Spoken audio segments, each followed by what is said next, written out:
ఈరోజు మా మిత్రులు ప్రియతమ నాయకులు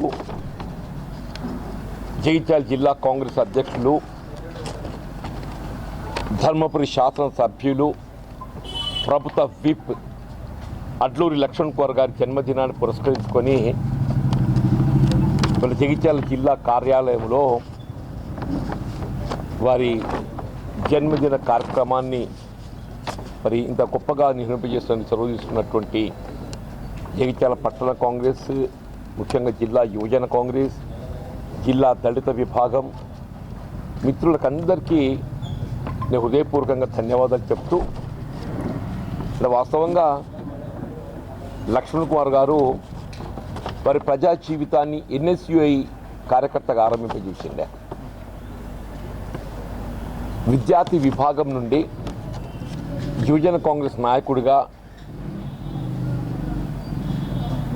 ధర్మారం జిల్లా ప్రజా పరిషత్ సభ్యుడిగా, ఆనాడు ఏదైతున్నదో ఉమ్మడి రాష్ట్రంలో రామగుండం నుండి శాసనసభ్యుడిగా మొట్టమొదటిసారిగా పోటీ చేసే అవకాశాన్ని పొంది ఆశించిన ఫలితం పొందలేకపోయినప్పటికీ ఏమాత్రం నిరుత్సాహపడకుండా ఆయనకు రామగుండం గోదావరి ప్రాంతంలో ఉన్నటువంటి కార్మిక విభాగంతో అనుబంధం, దాంతోపాటుగా ధర్మపురి ప్రాంతం ఇక్కడ రైతాంగం, రైతు కూలీలు, దళితులు, బలహీన వర్గాలు, మహిళలు వారితో ఉన్నట్టు ఒక అనుబంధం, అలుపెరిగిన పోరాటంతో అంటే వాస్తవం చెప్పంటూ నేను ఆయన పోరాట స్ఫూర్తిని నేను అభినందిస్తున్నాడే. ఆయన పోరాట స్ఫూర్తిని అభినందిస్తున్నాడే. అంటే వాస్తవంగా అలా 2019లో నైతికంగా గెలుపు పొందినప్పటికీ కూడా సాంకేతికంగా ఏదైతుందో మరి గెలుపు ప్రకటనలో ఆనాడు కొంత దాని వివాదం గురి చేయడం జరిగింది.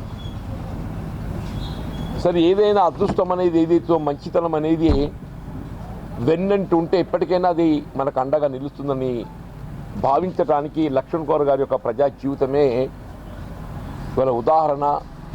అందరం కూడా ఆదర్శంగా తీసుకోవాలని చెప్పంటున్నాను. వారి యొక్క ఓపిక అంటున్నా, వారి పేషెన్స్.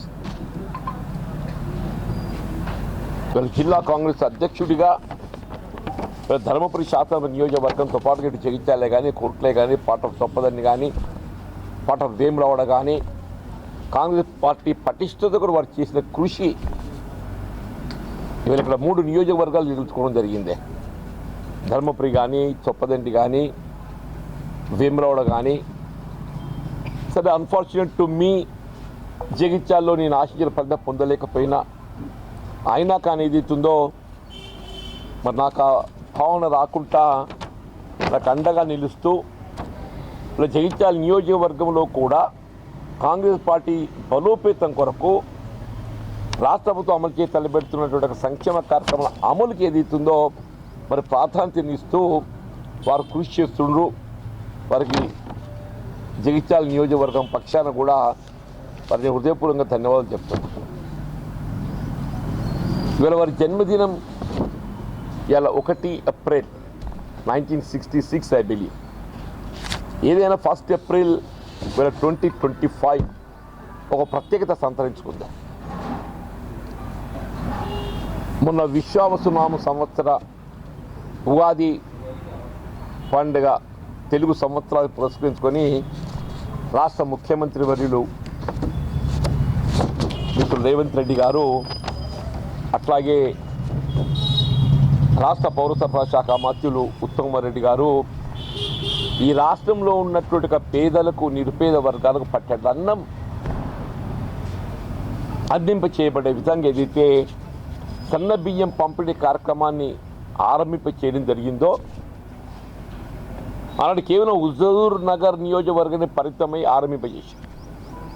విశ్వావసునామ సంవత్సరం ఉగాది పండుగ నూతన సంవత్సరాన్ని పురస్కరించుకొని ఈ కార్యక్రమాన్ని ఏదైతుందో హుజూర్ నగర్కి పరిమితం చేసి అలా ఆరంభింపజేసిన రాష్ట్ర స్థాయిలో పైలట్ కాన్స్టిట్యున్సీగా. లోపల మాట్లాడకండి బాబు, దయచేసి లోపల మాట్లాడకండి. ఇచ్చిండ్ర ఆహార భద్రత చట్టం, ఫుడ్ అష్యూరెన్స్ స్కీమ్, దానికి అనుగుణంగా పేదవాడికి పట్టేటన్నం కల్పింప చేయటం. వీళ్ళు కల్పింప చేసే అటువంటి ఒక నిత్యావసర వస్తువులు ప్రధానంగా రైస్. ఇది ఇందులో కేంద్ర ప్రభుత్వ వాటా ఎంత, రాష్ట్ర ప్రభుత్వ వాటా ఎంత, ఎవరి వాటా అనేది కాదు. ఇందులో ప్రధానంగా ప్రజల వాటా. ఈ బియ్యం పంపిణీలో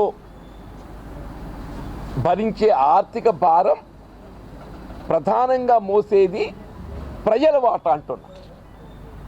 కొద్దిమంది ఏదైతుందో ఇందులో కేంద్ర ప్రభుత్వం వాటా ఇంత ఉన్నది, రాష్ట్ర ప్రభుత్వం వాటా ఇంతే ఉన్నది, నీ వాటా అయినా నా వాటా అయినా ఎవరి వాటా అయినా కానీ అది ప్రజల నుండి ఏదైతుందో పన్నుల రూపేణా సేకరించినటువంటి ఒక బడ్జెట్తోనే కార్యక్రమాన్ని అమలు చేసి తలపెడుతుంది. అంటే దీనికి మేజర్ ఫండింగ్ ఎక్కడికి వెళ్ళి వస్తున్నది? ప్రజల నుండి వస్తుంది. మేజర్ ఫండింగ్ ఎక్కడికి వెళ్ళి వస్తుంది? ప్రజల నుండి వస్తుందని చెప్పండి. ఆనాడు 1982 పెద్ద ఎన్టీ రామారావు గారు పేదవాడి పట్టెడన్నం కల్పింప చేయాలని తలంపుతో ₹2 కిలో బియ్యం పథకాన్ని ఒక రూపకల్పన చేశారు. ఒకవేళ టీడీపీ అధికారానికి వచ్చినట్టయితే మేము ₹2 కిలో బియ్యం పథకం అమలు చేస్తామని చెప్పారు.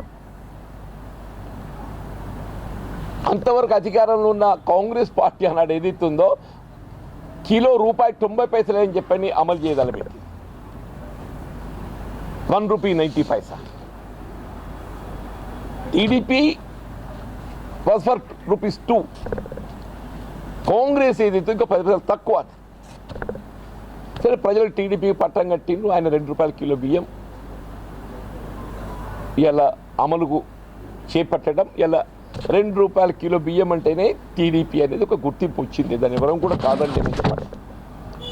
2025 మొత్తం రాష్ట్ర స్థాయిలో ఈ కార్యక్రమాన్ని మొత్తం in all fair price shops రాష్ట్రంలో ఉన్నటువంటి ఒక నిత్యావసర వస్తువుల పంపిణీ చేయబడే ఒక చౌక ధర దుకాణం అన్నింట్లో కూడా ఎదుగుతుందో ఈరోజు ఈ సన్న బియ్యం పంపిణీ కార్యక్రమాన్ని అమలు చేయటం, తలపెట్టడం, అది మిత్రుడు లక్ష్మణ్ కుమార్ గారు ఏదైతుందో వారి జన్మదినం కావడం అని చెప్పండి. వారి జన్మదినం కావడం అని చెప్పండి. అదే కూడా దేవుడు ఒక్కొక్కరికి ఒక లెగిదా రాసి పెడతారు, ఒక్కొక్కరికి ఒకటి రాసి పెడతారు అంటున్నాను. ఉగాది నాడు ఆరంభింప చేసేందుకేనా హుజూర్ నగర్కే పరిమితమైంది. కానీ ఇవ్వాలనేది మొత్తం రాష్ట్రం అంతటా విస్తరించింది. అంటే ఏంటి? లక్ష్మణ్ గారి జన్మదినానికి ఇవాళ కాకతాళీయంగానండి మీరు ఏ విధంగానే ఇవ్వండి కాక ఈ సన్న బియ్యం పంపిణీ ఎన్నడూ ఆరంభింపబడ్డది అంటే లక్ష్మణ్ కుమార్ గారి జన్మదినం నాడు ఆరంభింపబడ్డదా? ఈ సన్న బియ్యం పంపిణీ కార్యక్రమం ఎన్నడూ ఆరంభింపబడ్డది అని అంటే మా మిత్రులు జగిత్యాల జిల్లా కాంగ్రెస్ అధ్యక్షులు ధర్మపురి శాసనసభ్యుడు అడ్లూరి లక్ష్మణ్ గారి జన్మదినం నాడు ఏదైతే ఉందో మొత్తం రాష్ట్రం అంతటా నిరుపేద వర్గాలకు పట్టేటన్నం కల్పింప చేయబడే విధంగా ఈ సన్న బియ్యం పంపిణీ ఆరంభింప చేయడం జరిగిందనేది ఆయన జీవితంలో ఆయన చిరస్థాయిగా నిలబడిపోతుందని చెప్పట్టు. ఆయన చిరస్థాయిగా నిలబడిపోతుందని చెప్పట్టు. అంటే వాస్తవంగా ఇది ఇంత గొప్ప కార్యక్రమం కదా అని చెప్పంటే ఇలా పబ్లిక్ డిస్ట్రిబ్యూషన్ సిస్టమ్, ప్రజా పంపిణీ వ్యవస్థ, నిరుపేద వర్గాలకు నిత్యావసర వస్తువులు ఏదైతుందో ప్రభుత్వ పరంగా అందింప చేయబడే కార్యక్రమం ఇదని చెప్పంటారు.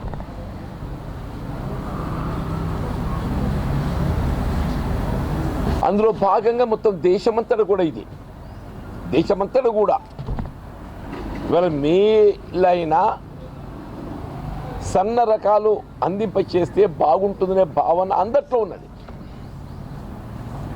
మేలైన సన్న రకాల బియ్యం పంపిణీ చేస్తే బాగుంటుంది అనే ఒక భావన అందరూ కలిగి ఉన్నారు. కానీ ప్రాక్టికల్గా ఏదైతుందో దానికి కార్యరూపం ఇస్తుంది మాత్రం కేవలం తెలంగాణ రాష్ట్ర ప్రభుత్వం అని చెప్పక తప్పదంటుంది. వాళ్ళ యూపీఐ చైర్పర్సన్ సోనియా గాంధీ గారు ఏదైతే ఉందో